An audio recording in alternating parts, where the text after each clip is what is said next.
High, good morning, welcome to another video. আমি পিউ। আজ ছিল সানডে, তাই অনেক দিন পরে, প্রায় 1 মাস পরে আমি গিয়েছিলাম মর্নিং ওয়াকে।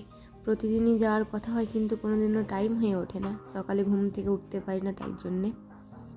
প্রায় 2-3 মাস হলো আমি এই ধনে গাছগুলো লাগিয়েছি, বাট এদের কোনো গ্রোথ নেই, তাই আজকে সবগুলোকে আমি তুলে ফেলবো। আর আজকে আমি লাঞ্চে একটু বানাবো মিক্স ভেজ। কালকে গিয়েছিলাম একটু বাজারে, সেখান থেকে অনেক সবজি এনেছি, তাই দেখে মনে হলো আজ একটু নিরামিষ মিক্স ভেজ বানাই। অনেক দিন বানানো হয় না, আর আমি এটা আদা, টমেটো, কাঁচা লঙ্কা এটা দিয়ে বানাবো। আমি এত ভালো পারি না, বাট তবুও ট্রাই করছি। এটা খেতে কিন্তু দারুণ হয়েছিল। তারপর ফ্লিপকার্ট থেকে একটা পার্সেল এসেছিলো, ওটাই আনবক্সিং করছিলাম। অ্যাকচুয়ালি একটা ঘড়ি অর্ডার দিয়েছিলাম, ডিজিটাল ঘড়ি।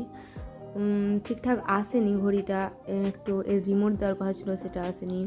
পেছনের কিছু অংশ ভাঙা ছিল, তাই এটা আবার রিটার্ন করে দিলাম। আর বিকেলে একটু ছাদে গিয়েছিলাম হাঁটতে। আমি বিকেলে ছাদে আসি একটাই কারণে, শুধুমাত্র এই সানসেটটা দেখার জন্যই।